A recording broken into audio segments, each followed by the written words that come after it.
I'm Celine Williams, and welcome to the Leading Through Crisis podcast, a conversation series exploring resiliency and leadership in challenging times.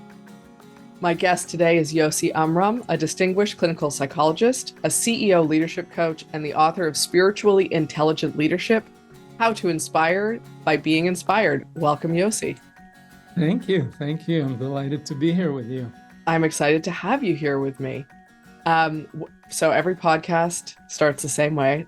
I'm going to ask you a question, and that is, when you hear the name of this podcast, which is Leading Through Crisis, when you hear that phrase, what comes up for you, or what does that mean to you? Wow. I can go on for a long time, hours and hours about it, but a couple of key words here's crisis.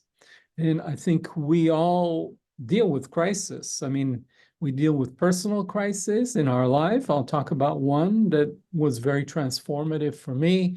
We deal through organizational crisis, whether we work in a nonprofit or for-profit company. There are crises that happen from time to time. And I think we're dealing with global crises at the political and geopolitical and human level. Right now, there's plenty of crises, environmental crises happening, political crises in terms of polarization and wars, and it's just the future of humanity is at stake. So I think for me, the word crisis is like it's a pivotal point where the forces of change are like so strong that there's sort of a nonlinear thing that's happening, and we need a different way to manage it. So at the personal level, one crisis that happened to me that was a very much of a defining moment. I was a CEO of a public company that I founded. It went public. I was worth a lot of money. I was healthy physically, so I was healthy and wealthy, but yet there was some part of my heart that wasn't really fulfilled, was seeking something deeper. And I had been working for a long time and got burnt out. And it got to the point where there was sort of what's called in the spiritual field, dark night of the soul, where I sort of hit depression. And somehow in the midst of that and going inward, I had a spiritual awakening where I saw through the illusion of our separation and realized our interconnectedness. Now, that coupled to move me into a manic episode, in fact. So I became so consumed by this energy of oneness, and there was so much energy moving through me, and I just couldn't contain it all. And I had so many ideas that were visionary. I wanted to move in so many directions. A lot of those visions all came true years later. But in leading the company through that transition, while at the same time the internet was coming and booming, and there was just a lot of change, inner and external. And that was a crisis because my board and my team could not follow me. I wasn't grounded and I couldn't bring them along. So that crisis really led to my getting pushed out of that company. So it was a devastating loss for me because that company was my baby. I had dreamed about building it from my teen years, and it was really my vision and ambition, fulfillment of my deepest dream.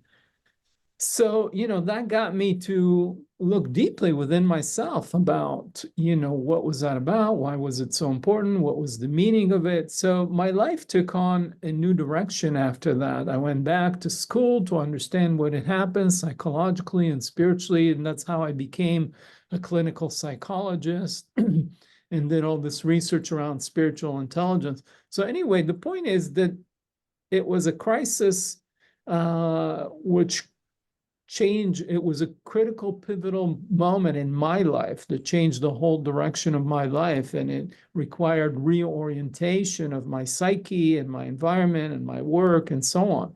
So, at a company, my company at the time was facing a crisis because we started out delivering personalized news via the fax machines well before the internet came. And then the internet came, and all this stuff came available free, ad supported. So we had to change our business model, and there was a lot of competition. So we had to adapt. In order to adapt, we had to launch internet products that were free and ad supported. That cannibalized our core business, which was on a subscription fax basis. So navigating that change was very hard. And so that was a crisis at the company level. So this is all I'm talking about crisis. And then leading through crisis, the word leading. So you get into what is leading. And, first of all, I want to say that leading anybody starts with leading ourselves. We can't lead anybody. We can't inspire anybody unless first and foremost, we are able to lead ourselves. And so how do we lead ourselves? We have to have a North Star of where we're going, what we're about, what our values are. We have to be rooted and grounded in ourselves. That's where I failed. I had these great visions, but that wasn't rooted and grounded. And that's why everything became wobbly. So to lead to crisis, we have to be rooted in ourselves, clear about our values, clear about our North Star, our vision for ourselves, our organization, where we're going, and what our values are. What is important about how I go about this thing, and asking ourselves, how do I want to go about this situation? What's it calling forth in me? What's going to be important when I look back at it 10, 15 years from now? Then I'll say, yeah, I lived my values. I led through it with integrity. And so those are some of the things that come up for me when I think about this notion of leading through crisis, individually, organizationally, collectively. About 114 questions I want to ask you after that. So this is going to be a real challenge for me. Thank you Okay, for I'll take sharing it as that. a compliment. Is That stirred up definitely, some good thoughts. absolutely. Um, I'm going to, so I want to start one of the latter things that you said before we go to one of the earlier things that you said. Um, but I want to ask the question. So when you talk about, I think I have certainly had a lot of conversations with leaders, with people on this podcast, with in the world around the idea of, with coaching, whatever, around the idea of values. I think that is better understood than it once was. I do think, however, though, that this concept of a North Star is extremely intimidating to people. Mhm. And often, and I'm going to say confusing to them, but confusing in the sense that, like, how do I know? How do I know if my North Star is right? How do I not make a mistake when declaring a North? I think that comes up for a lot of people way more often with the concept of a North Star or purpose or whatever you want to call the version of that you subscribe to Uh-huh. versus values. And I say all that to ask, can you tell me a little bit about what that means for you or how that shows up? Or, you know, if someone were to say to you, what if I choose the wrong one? What would you say to that? Okay, good. What if I choose the wrong one? Um, I think first of all, you will know it because you won't be in alignment. For a while, it may seem to work and you think, this is my North Star. Like, my North Star is to make $1 million, or my North Star is to become a founder and CEO. My North Star, this is my purpose in life, etc. But at some point, we get there, or something in our side, which was for me, my North Star for a long time was to be an entrepreneur and take a company public and blah, blah, blah. It had other aspects about how to build an organization that facilitates the growth of each individual and in the community context and a team context. But at some point, that North Star, so to speak, or that guiding light lost its meaning for me because I got there, I was a CEO of a public company, and something wasn't fulfilled. So, sometimes our North Stars change. What was right for us in our teen years, in our childhood, our North Star is to learn and play. Our teens, maybe it's to belong or whatever. In our 20s, 30s, it's about career and family or whatever. But at some point, we keep growing, we keep changing. So I think what I would say is, first of all, trust in yourself and that the evolution, that life will show you the way over time.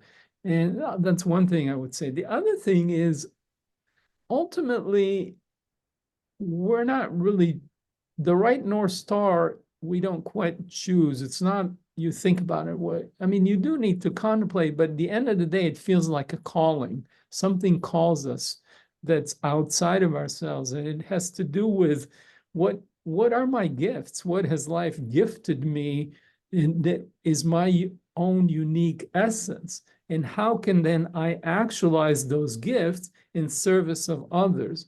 And that's how life calls us.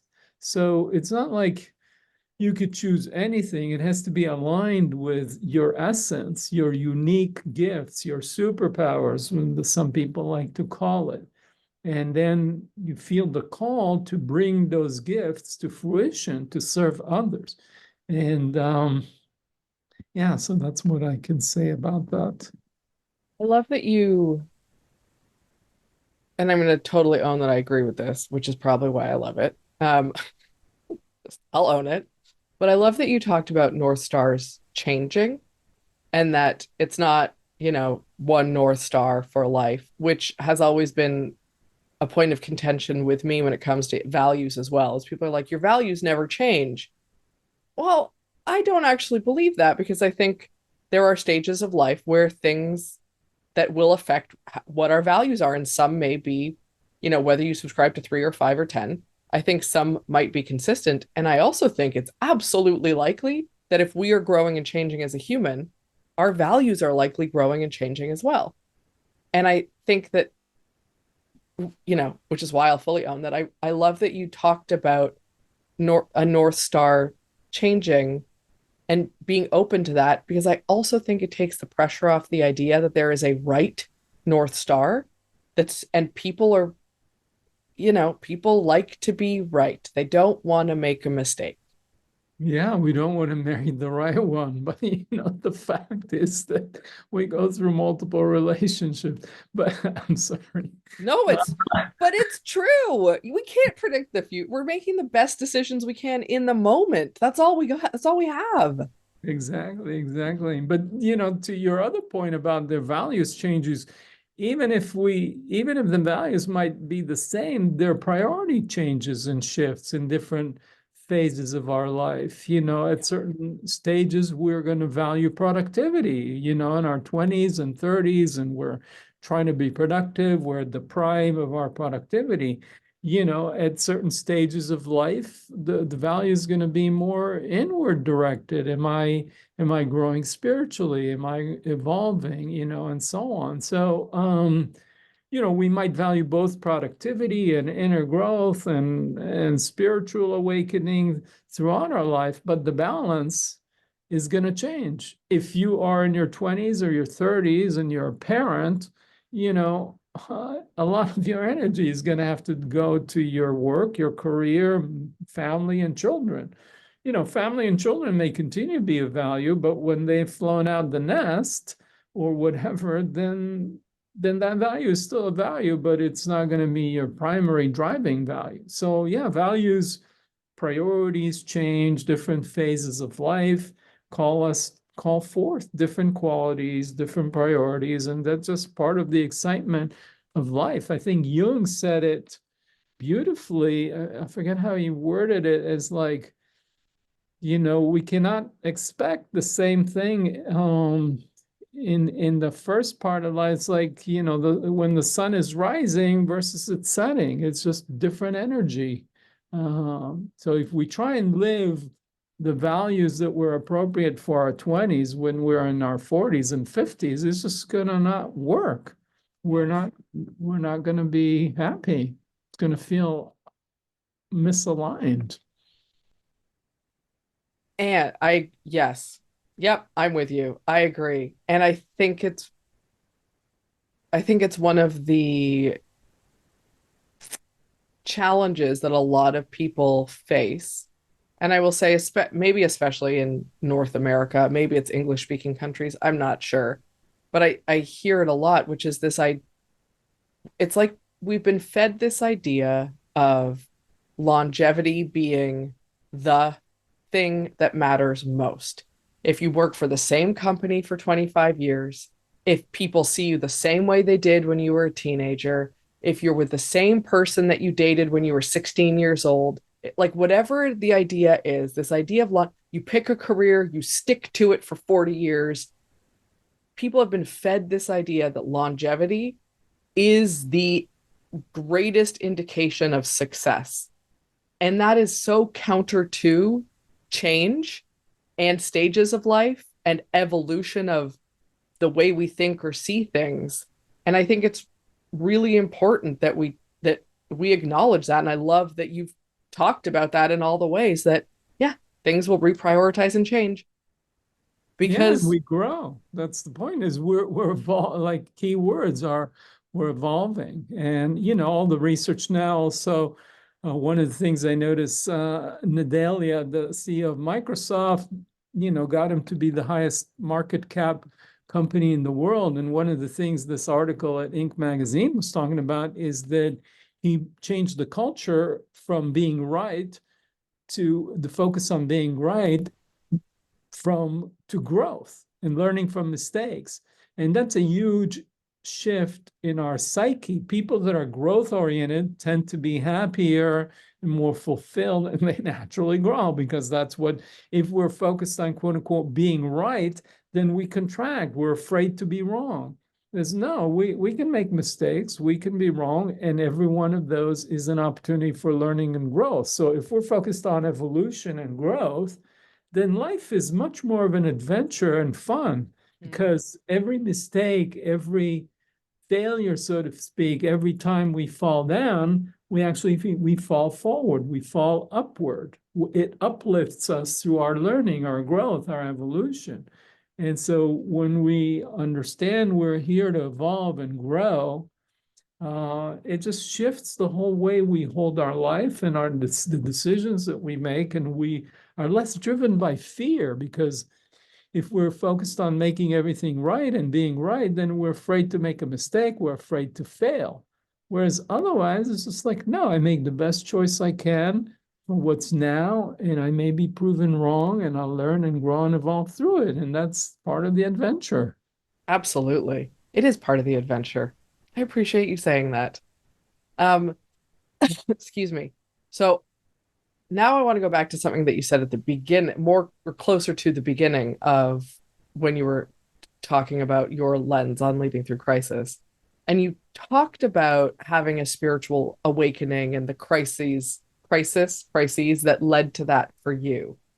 And I'm going to guess that that is part of perhaps the kind of inspiration behind your book, behind this concept of spiritually intelligent leadership. And I'm curious if you could tell us a little bit more about that and what that is. Yeah, great. Thank you. So, yeah, I mean, it was a crisis, and that led to a change of direction in my life, and led me to where I am now. So it was a spiritual awakening. By that I mean seeing through the illusion of our separateness and to the truth of our interconnectedness. It's a cliche when people say, well, we're all one, etc. But when you think about it, you look out, I'm looking at you, there's a sense that you're there and I'm over here and we're separate, right? But, modern physics and quantum physics and gravity and everything says that no, there are forces and we're actually at the physical level all connected. The Earth and the sun exerting gravitational field on each other. So at the most basic level, there's a connectedness and there's a system, and everything is influencing everything else. So when we experience that interconnectedness and our interdependence, it shifts how we relate to ourselves and each other. I call this sort of the Copernican revolution that we're undergoing, or my friend Steve Farrell at Humanities Team calls it the Galilean moment. Up until Copernicus and Galileo, you looked at the sky and we assumed that the Earth is at the center of the universe because the sun, as you look through the day, is moving up the sky. And so naturally, we assume the Earth's at the center of the universe. Well, then they came along and said, no, the sun is actually at the center, and the Earth is rotating around it. In fact, the Earth is an offshoot of the sun. The Earth is an offspring that got thrown out of the sun, and the sun is giving it life, energy, and sustaining it. So with the spiritual awakening, we shift our awareness from seeing ourselves as a separate individual, an egoic, separate identity, and we look at life and we're always thinking about, well, how can this person help me? We're in this dog-eat-dog world, and we're in this jungle, and we're competing with each other, and there are limited resources, and I have to fight to take care of my needs. But the Copernican revolution it means that we shift the center of our universe from the ego to the big S self, as some traditions call it, or the totality of reality, that we're just a cell in this broader organism. And just like the heart in our body won't survive very long if it said, okay, I'm going to hold the best blood, most oxygen, the healthiest blood for myself. Well, for a minute or two, it might feel better. But after a while, the lung is going to start decaying, and the brain is not going to do so well, and the heart itself won't function very well, and the whole body will wither and die. So if we understand our interconnectedness and interdependence, then we start caring for the totality that we're in. And of course, we have to take care of our instrument so we can play the most beautiful music we can with this instrument that has been gifted to us. Like we talked about our purpose, and we play it in harmony with the greater totality. So that's kind of like the spiritual lens and awakening that I experienced. Okay, so all of that, how does that relate to spiritual intelligence? And so spiritual intelligence, I was very familiar with emotional intelligence and all the research, and everybody now knows about it. And years ago, we used to think, before emotional intelligence came, there used to be a dichotomy between reasonable and emotional. You were either reasonable or you're emotional. If you're doing a job interview and someone said, oh, so-and-so is emotional, and say, oh, I don't know if I want to hire them on my team. But then there's emotional intelligence that collapses the gap between emotional and reasonable. And so someone says someone is emotionally intelligent, say, oh, that's wonderful. Now, there's a dichotomy between the practical and the spiritual these days. We think that spiritual is like woo-woo, it's like, I don't know, reincarnation and angels and whatever.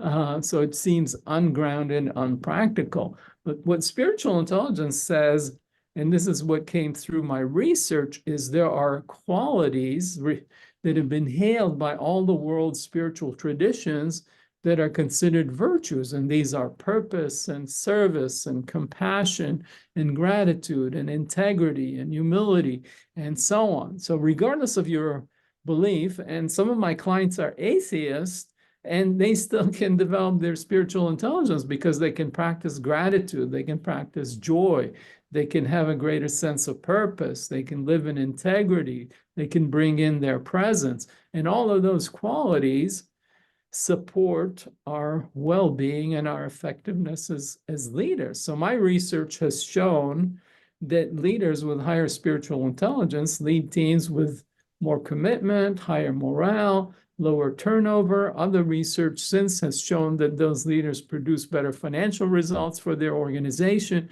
So that's a complementary and analogous to emotional intelligence. The two complement each other. They have a small overlap, a small to moderate correlation. We can analyze why that would be the case from their very concept, but they're complementary, and they both contribute to our individual well-being and our effectiveness as leaders. So that's what my research and my passion is about, is to help people awaken greater spiritual intelligence and embody these qualities in daily life so we can be more inspired and connected and powerful leaders that are empowered, and everybody around us wins. Leaders that lead with this way, their teams are happier. And then that energy and well-being propagates out to their families, to their communities, because, we're suffering from loneliness epidemic now, everybody understands, and work is our biggest community. People spend more of their waking hours at work. And so if we have a sense of community and overcome our isolation, share a common set of values, a mission, and a vision of a future, we're all working together, then we have a sense of community. We're aligned with others. We're happier, we're more fulfilled, and we carry that energy forward. And we're kind of like Wi-Fi extenders of this vibration of joy and gratitude and love. It just radiates out. So this is fascinating, and I have possibly a strange question for you, but it is what came up. It's what came to mind immediately, so I'm going to ask it anyways.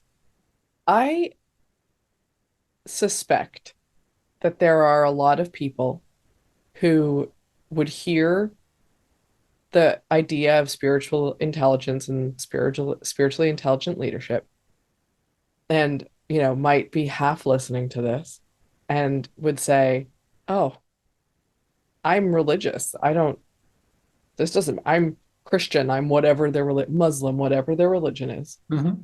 I'm good. I'm already a spiritually intelligent. I am already spiritually intelligent. I'm already a spiritually intelligent leader."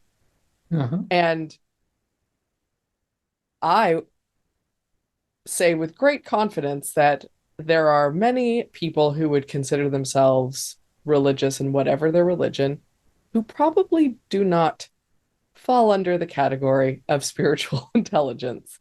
And I'm curious if you have seen that, how that has shown up, how you would possibly redirect someone who is so confident that they are already in this camp to maybe explore that they are not as much as spiritual intelligent as they might think they are. Okay. Good. Yeah, it's a good question.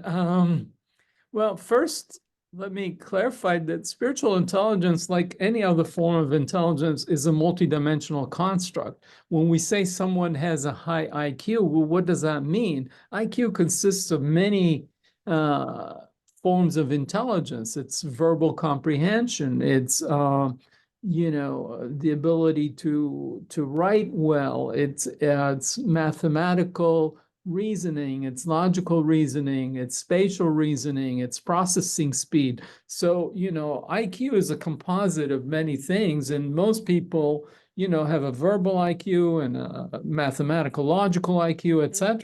Now, spiritual intelligence has 22 dimensions in my research.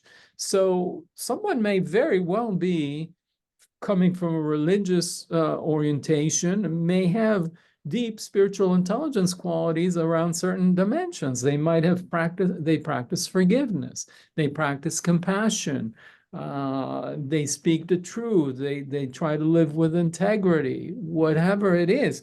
But there are other qualities having to do with presence, having to do with joy, having to do with whatever, higher self, intuition, intention, inner directedness, and so on. So I don't know anybody, including myself, that has completely developed. I think we have unlimited potential in all these dimensions to bring more love, more compassion, more joy, more interconnectedness, more beauty to our lives. So I think I would caution anybody from thinking, "Oh, I'm already set," because I think it's a lifelong journey. And most of the spiritual traditions speak about humility as a key value. So I think to say I'm already done doesn't feel in its very nature to be, it misses the quality of humility and the quality of openness. One of the other qualities of spiritual intelligence is openness to learn and new and be inclusive. So that would be my answer. And I appreciate that. I think it is honest, and I think it feels accurate. And I love that you called out humility as one of the traits. Because I that's true. And also, if I were, and I'm sure you've heard this as well, but if I were to tell you the number of people when doing any kind of work around emotional intelligence, around quote unquote soft skills, who go, huh, I'm good. I'm already emotionally intelligent. I got this. And you're like, just call out that I don't, if you're declaring that I'm already emotionally intelligent or I've got this covered, I know it all, chances are pretty good that that's not the case, which is why I asked the question, because I can see people hearing that and not knowing about the 22 dimension, 21 dimension. Sorry if I got that wrong. 22, yeah. 20, okay, good. Or not understanding or really connecting that it is a bigger concept than just what they think of as spirituality. So them hearing that, and I think people understanding that is really important to people becoming more spiritually intelligent and accessing that and using it to the benefit of themselves and the people around them in that way that is about kindness and inclusivity and aligned with integrity, all of that. Yeah, yeah. So I'm glad you're highlighting that. And I would also like to highlight that on the other side, it's also true. Someone may feel the opposite. I'm an atheist. I don't believe anything about this thing about called spirituality. That smells like woo-woo. I'm a hard science materialist. And don't give me this bullshit about spiritual intelligence. I want something real and hard and tangible.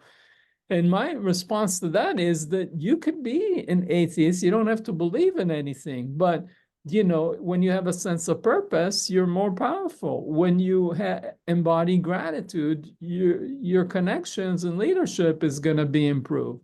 When you bring more joy to your life, when you appreciate more beauty and you uncover the beauty in your work, beauty is not just art. You commented earlier about the art behind me, and that's beautiful. But, can we find beauty in our work, in a spreadsheet, in a PowerPoint, or whatever? Is there beauty in this moment of connection between us? I can experience it. And so if I feel into the beauty of the moment, that opens my heart, etc. So, I can be an atheist, but I can bring all these qualities into greater embodiment, greater manifestation in my daily life, everywhere. Like I'm driving on the freeway and there are cars cutting in front of me and everybody's competing and I can get agitated and angry, or I can go into a place of compassion and that calms my nervous system. I feel more connected instead of being an isolated individual with this metal box around me protecting me against anybody else. We're racing on, competing. That's one perspective, but it's not good for me. It's not good for the world. Or I could be at the checkout line in the supermarket and I can take that moment to connect with the cashier and make eye contact and appreciate them, tell a joke, etc. That improves the quality. So I don't have to be quote unquote spiritual or religious to bring in these qualities and imbue them in my daily life. I can be an atheist, and these are virtues. Now, why we call it spiritual intelligence? Because these are the virtues that have been talked about through all the world's spiritual tradition. Whether you're a Buddhist and you believe in the Buddha was enlightened, or you're a Christian, you believe that Christ is the Messiah, was the Son of God, or you're a Muslim and you believe Muhammad was the final prophet, or you're Jewish and you believe the Torah was handed down by God on Mount Sinai, whatever it is, your beliefs, your dogma, they all speak about the value of compassion, service, forgiveness, integrity, humility. And these are the virtues through all the world's wisdom traditions and spiritual traditions, that these are the resources that are analogous to emotional resources. So emotional intelligence, the ability to draw on emotional resources and information to help functioning and well-being, regulating our emotions. And spiritual intelligence, the ability to draw on these spiritual qualities and embody them. So, but you don't have to be believing or non-believing in any dogma to live these values. Yeah. So before we wrap up, because again, 114 questions, and I'm not going to ask them all because we just don't have that amount of time. But before we wrap up, I do want to ask, is there anything that we didn't get to that you want to bring up, or that you might have mentioned that you want to emphasize, for the listeners before this ends?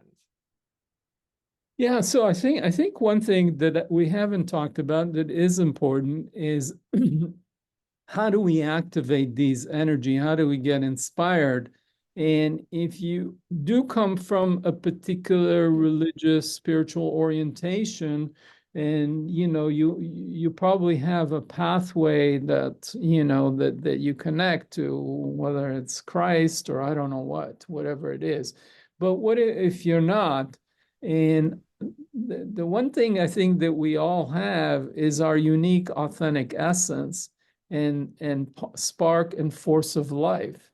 So I think one thing that anybody could do is just take a moment, taking a few deep breaths.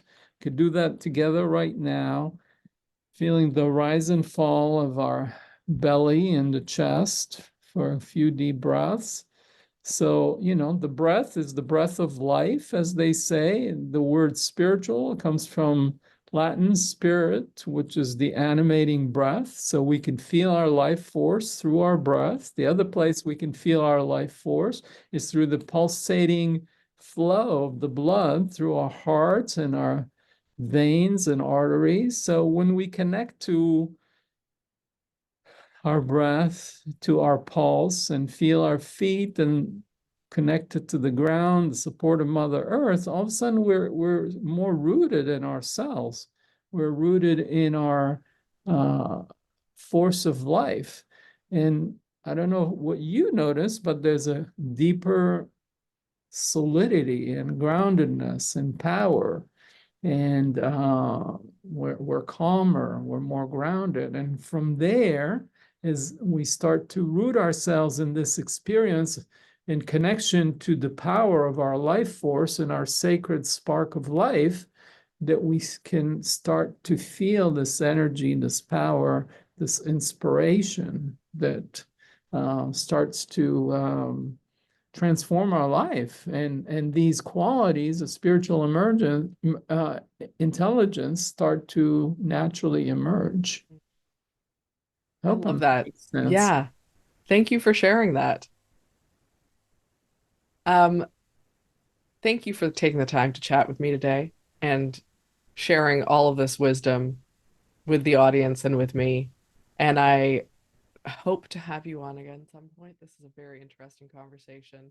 And for anyone who's listening or watching while this will be in the show notes, you can also check out Yosi's website, which is Yosi Amram, YOSIAMRAM.net. Yes, thank you. Thank you. It's been a delight. And you're asking big, good questions. And we could talk about them for hours, and you can ask your 114 or 144 questions. I wish we could dive deeper into all of this. Hopefully next time. Well, we have a lifetime to do it, so we're not done. Absolutely not. Thank you again, Yosi. Thank you. Thanks for joining me today on the Leading Through Crisis podcast. If you enjoyed this conversation, please take a minute to rate and review us on your podcast app. If you're interested in learning more about any of our guests, you can find us online at www.leadingthroughcrisis.ca.